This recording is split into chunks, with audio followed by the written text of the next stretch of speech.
a scion of many worlds.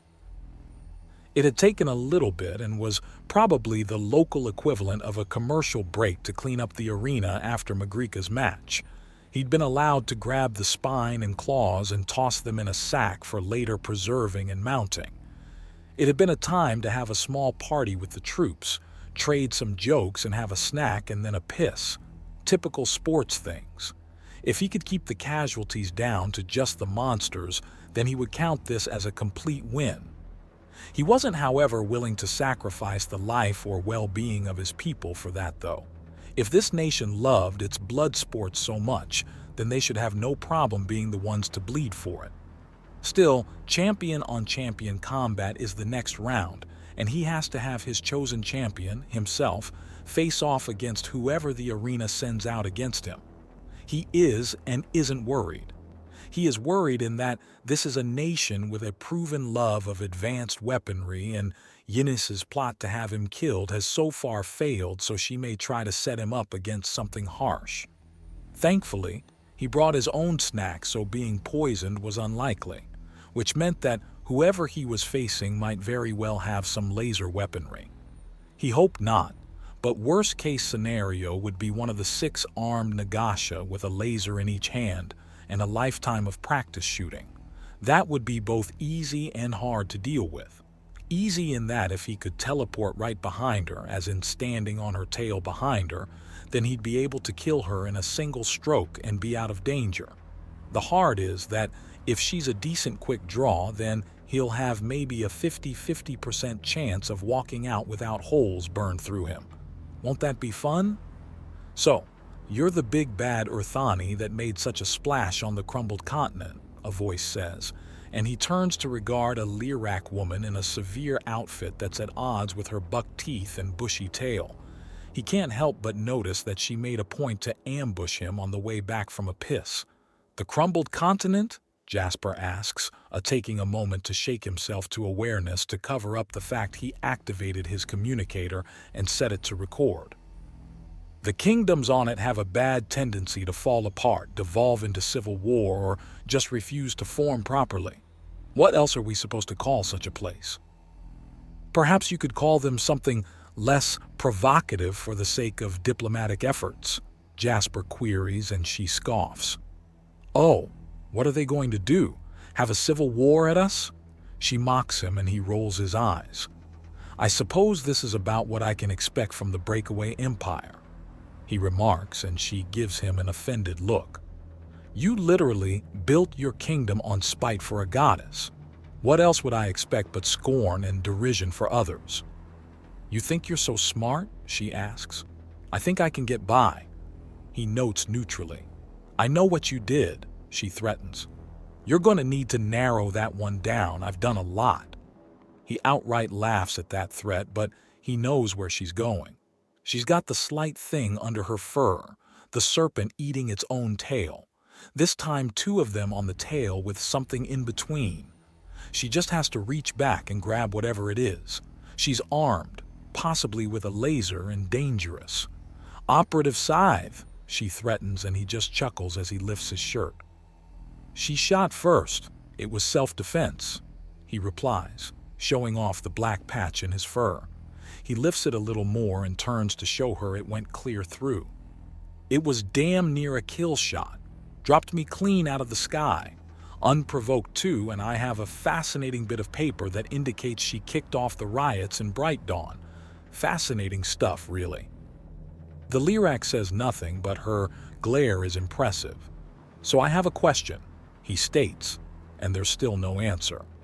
How do you think the people of this nation will respond to the notion that the big Urthani who brings gifts has been attacked by your operatives? You might live in shadows, but you don't live apart. Why, I imagine there'd be a few riots of your own to quell if the news got out, especially among the upper class who are going to be benefiting mightily from this. I'll wager that's where a good chunk of your resources and assets come from. After all, few people like it when their friends are being bullied. Are you threatening me? She asks lowly. No, I'm just reminding you of a few things you've forgotten. Primarily, it's that actions have consequences. If Operative Scythe had merely spoken to me instead of opening fire, I would have let her fly the shuttle away after having a good look at it myself. I would have even offered her advice on how to do so with greater efficiency. But she went for the kill instead, and I responded in kind. Courtesy gets you courtesy, and violence begets violence. Understand? You would have let her just fly off with it. I would have helped her fly off with it, he clarifies. But she tried to kill me, and I only have one response to that. Death. You ripped the front half of her head off, she notes in a disgusted tone. He holds up his claws and opens and closes them with little audible taps where the harsh edges hit each other. I have serrated claws for fingers. Most bone offers less resistance than wood. Believe me when I say that you're all very, very lucky my kind are mostly timid and pacifistic, because we'd be very, very scary otherwise. But bone is harder than wood. And with the exception of the thinnest branches and newest growths, much, much smaller as well, he explains. A little harder? Yes, but so much smaller that it doesn't even slow me down. Why the swords, then? She fishes. She clearly wants more info on him. Extra reach and pointing a sword at someone can be seen as a threat. If I point at someone with my claw, it could mean almost anything. Jasper replies and can almost hear her mentally question if this is a personality trait or just a practical choice. Why not a spear? She asks, and he shrugs. I have some training that transfers over to swords more easily than spears, he says dismissively. Who trained you? The drill sergeants on Earth, Jasper replies comfortably. Is that a Miru outpost or a greenstone training camp? What indeed? He asks, and she glares at him. I know you've been speaking of worlds beyond this one. We have operatives over the whole of the world. Oh? So you're going to stand on a moralistic point now? Are you so full of spite that you won't take a gift if it comes from someone you don't like? Beware, serpents promising the stars, she says simply. I'm not a serpent and I'm not promising the stars, he notes casually as he examines his claws and contemplates using them for a moment. Oh yes, you are. I know what you've been speaking of on the Shattered Continent. What should you care what happens on the Shattered Continent? What are they going to do? Have a civil war at you? He throws her dismissals back into her face. She's openly glaring now with her tail puffed out. Her hand blurs to her tail and his claw clamps around her forearm. They both go still. Let go of me, she orders him, and his eyes narrow. If you kill me, there will be hell to pay. Assuming they're aware you're dead and not simply vanished as people in an organization such as yours are prone to do. He returns with a cruel smile. That's the problem with having a reputation for duplicity. People expect it of you. If I simply tell people you threatened me and vanished, they'll take my word for it because that's exactly what you would do. And how would you hide the body? I would first drain you dry of blood and desiccate what I can't drink. A bit of fire and there's nothing but ash left, and that is very, very easy to hide, if I have to hide it at all. He answers and her eyes widen slightly. She wasn't expecting an actual answer. You think you can get away with such a thing? Maybe? What made you think that threatening me, a champion-level combatant in private, was a wise action? He asks. Because I am the head of the Defiers Guild. We're not afraid of simple brutes like you. We have real power, she says, and he can feel the lie. Your laser weaponry, yes? Jasper asks, leaning down. Yes, recovered technology from the Calamity. The light amplification by stimulated emission of radiation weapons. The what? She asks, betraying her own ignorance. It is how the weapons of light work. I understand it on the level that you can understand that a bow pulls its string taut with great force, and that's used to launch an arrow. He tells her, and she stares at him. So, what's your big plan then? You must know that we hate people who peddle with false promises. My plan is to offer gifts to the breakaway empire of such magnitude that it will take so long to sort them out that the world will calm down in time for help to arrive. If it doesn't arrive, then you and your people profit. If they do arrive, then you and your people profit. I fail to see any point where this isn't everything that you would want. You either have the long disabused promise fulfilled, or you profit anyways. You only win with my plan. How is this something you're opposed to in the slightest? If they do arrive, then our entire way of life is destroyed and our empire crumbles. And there is nothing you can do on this world to stop them from coming. You can either take your presence or not. Those are the choices.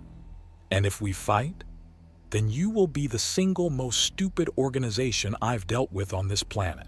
He snarls before smirking. Of course, considering that your reaction to someone being in grabbing distance is to go for a long-ranged weapon rather than getting out of easy attack range, that might not be too far off, especially if someone as short-sighted and prickly as you runs the Defiers Guild. Enough! A voice snaps out, and then the sound of approaching footsteps can be heard. The Lyrak is visibly terrified, but the fact that Jasper has not yet let go means her options are limited. Afosa arrives with her ears tilted forward and a confused frown on her face. Let Agent Brushfire go Martial Master of the Star Seekers. And you are? Jasper asks. I am the third of the Defiers Guild. You have passed my test. Until I get an answer I find satisfactory, I'm going to keep holding on. He chides the Fosa, who grins tightly. I am willing to speak frankly to you for the betterment of my home and people. I ask that you let go of the subordinate I sent in order to get you talking, she says, and Jasper considers the two. The new girl is completely calm, and under her fur is a freaking mosaic of mostly hidden axiom tattoos. She's either really powerful or important, but either way she's someone to take seriously. He lets go of Agent Brushfire. So I assume agents are for in-country actions and operatives for out-of-country affairs. You are quick. Yes. The third states, and Jasper nods. I was monitoring your heartbeat as you spoke. There was no alteration. You are either an obscenely practiced liar or honest in your statements. It will be interesting to see which of the two you ultimately decide on, Jasper remarks as he crosses his arms. So, how can I help you, Miss Third? You already have. The Defiers Guild's one and only goal is to ensure the prosperity of our people, no matter the cost to the rest of the world. You said it yourself. If you're right, we can't stop it. If you're wrong, we profit. But no matter what happens, we profit. We don't have to like you for you to be good for us. She explains before grinning, like getting a young child to eat properly. A good analogy. Is there anything in particular you'd like to speak about, or is this merely to confirm my suspicions of being watched and evaluated? Yes, she states and does not elaborate. What would you like to know? Why did you give the artifact to the Grand Midwives? It had no weapons on it and immediate use in saving a huge number of lives. Furthermore, it puts the entire organization into debt with me. And if Bright Dawn protests the loss of the shuttle, it won't be me they're complaining about, Jasper replies, and the third actually giggles. Oh, I'm going to need to pay close attention to you, big man. You're clever. And you know what I am without being told. You're informed, he replies. It's part of the job. Enjoy the rest of the tournament, she says before turning away. Enjoy the show. He answers her and she vanishes without a whisper.